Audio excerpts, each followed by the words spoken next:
Olá, meu nome é Luciano, e você está no canal Teologia Puritana. No vídeo de hoje vamos fazer uma breve abordagem sobre a arqueologia bíblica do Antigo Testamento, ou seja, existem evidências que apoiam as Escrituras. O nosso texto básico é a primeira carta de Paulo aos Coríntios no capítulo 15 verso 14, que diz: se Cristo não ressuscitou, logo é vã a nossa pregação, e também é vã a vossa fé. Ou seja, a verdade do cristianismo se baseia em um fato, e esse fato é que Jesus, o Filho unigênito de Deus, foi morto e ressuscitou, comprovando assim que era Deus e que sua palavra tem poder sobre o império da morte. E sem este fato, vai a pregação e vá a fé. Queremos que este vídeo seja capaz de explicar o fato de que a arqueologia pode ser usada para comprovar a mensagem da Bíblia. Neste vídeo vamos falar sobre a arqueologia do Antigo Testamento. Entenda que a arqueologia pode provar a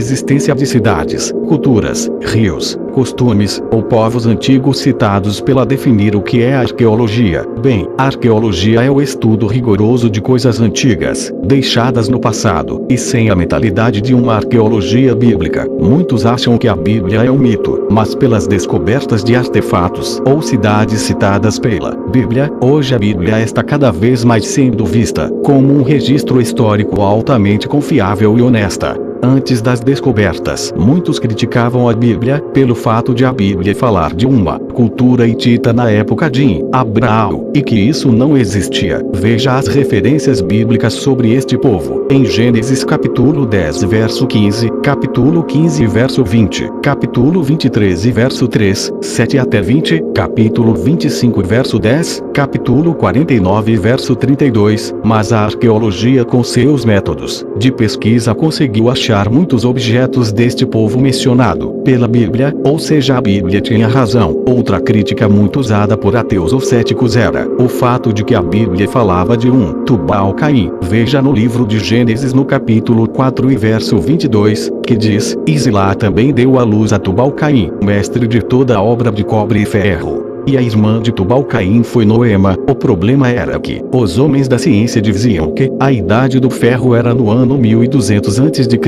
ou seja, depois da época de Tubal-Caim. Porém, a arqueologia achou uma lâmina de ferro em Bagdá, cuja data é anterior ao ano 2700 a.C.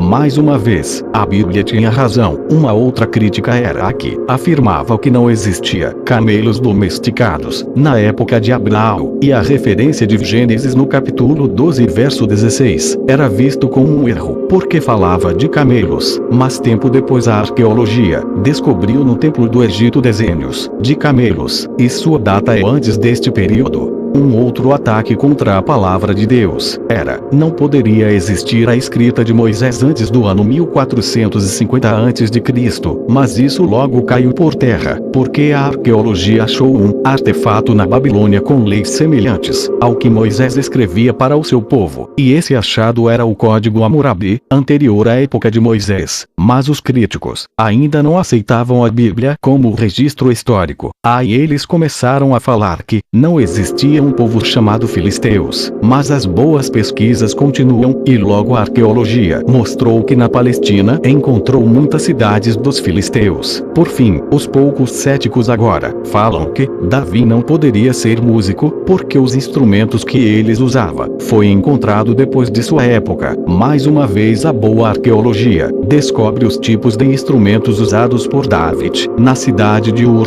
no Egito e na Palestina, ou seja, tais instrumentos existiam antes de David. Infelizmente muitos escondem a verdade. E se você gostou deste vídeo, se inscreva no canal e deixe seus comentários. Muito obrigado pela sua atenção. E lembre-se, a arqueologia pode ser usada para falar sobre a palavra eterna de Deus, porque somente ela é real. Por fim, deixo aqui as palavras de William Albright, um arqueólogo, e ele afirmou que não pode haver nenhuma dúvida de que a arqueologia confirmou a historicidade essencial da tradição do Antigo Testamento.